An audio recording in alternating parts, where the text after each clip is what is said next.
What's up guys, and welcome to another track guide.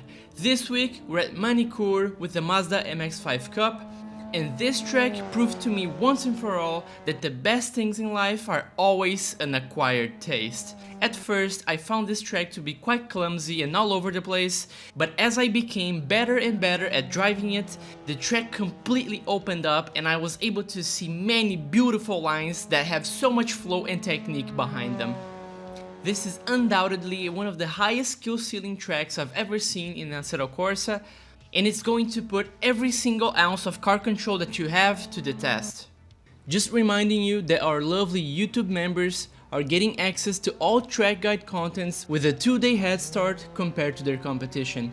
So if you want to become part of that group and support the work that I do, make sure you click the join button and don't forget to also join my Discord community to get the setups, ghost car, telemetry files, and all of the necessary information you need to schedule a coaching session with me, just like dozens of other LFM drivers have already done. Now let's get into the track guide.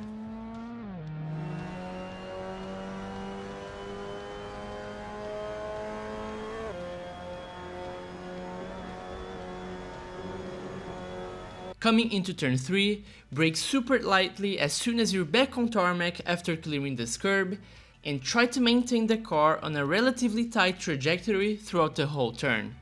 It's super important to maintain a balanced behavior on the car, because as we're going downhill into the dip, the elevation change can amplify any form of excessive rotation you may have induced into the car, and that can make things get a little bit out of hand. The moment you get on throttle through this turn is going to dictate the line that you're gonna have on corner exit. By getting on throttle at the bottom of the dip, you're gonna be able to maintain a tighter line that's gonna shorten the travel distance by a huge amount. But if you get on throttle earlier, you're gonna go wider, and that's gonna give you a higher top speed but also a higher travel distance. So keep that in mind when battling someone on track.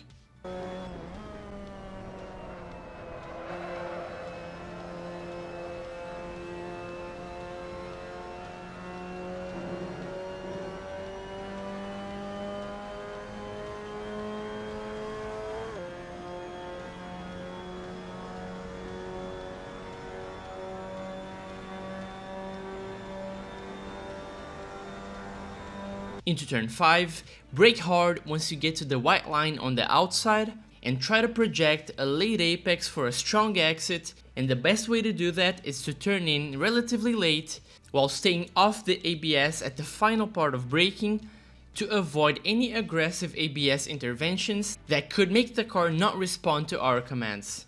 Around the apex, avoid the inside curb as it's pretty tall and can heavily unsettle the car, and wait to get on throttle until after the elevation change on the inside.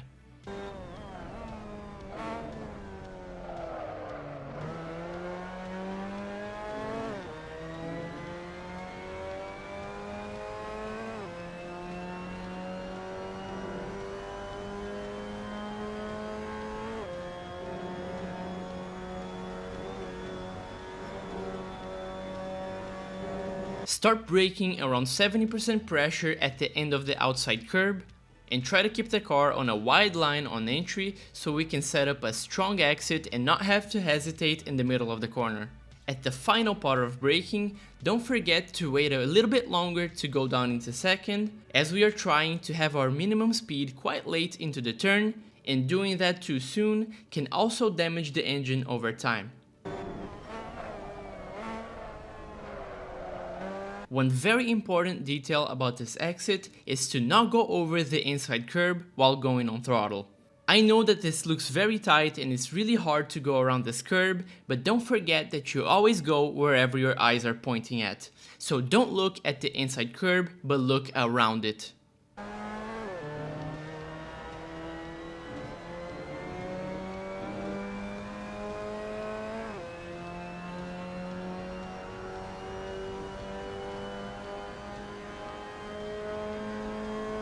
This very fast chicane is one of the most fun parts of this track, and it gets quite easy once you understand what you need to do.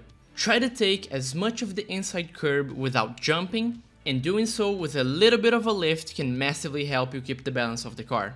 Once you're back on tarmac, sharply turn left, aiming to use a lot of the track limit available, and you can do so by placing your right side tires over the curb. On exit, let the car run wide all the way up to the blue stuff, but don't unwind the steering wheel too soon, because we have to quickly bring the car over to the left again for the next corner.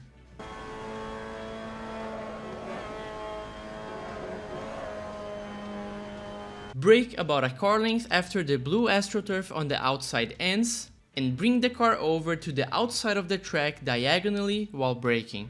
At the apex, you can either avoid the inside curb completely or take it head on at partial throttle, giving you a better line but also worse traction. Whichever approach you decide to take, just make sure that you do so intentionally, because preparing for one and getting another can end in disaster.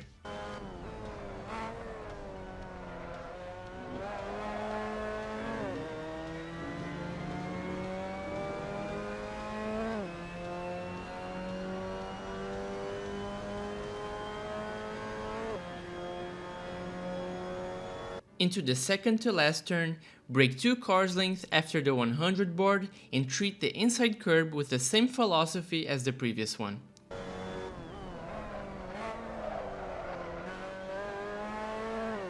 The final chicane is the hardest obstacle on the track, and it can honestly be super difficult to get it right consistently. But the best way to do it is to turn in very soon and abuse the first curb as much as possible, because it's the second one that actually gives you the most amount of trouble.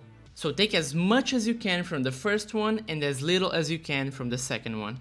Also, remember to take it at partial throttle so you can stabilize the car.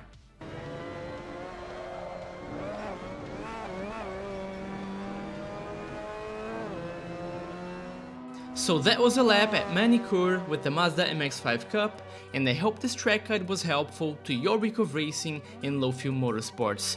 Thank you so much for watching and enjoy the hot lap.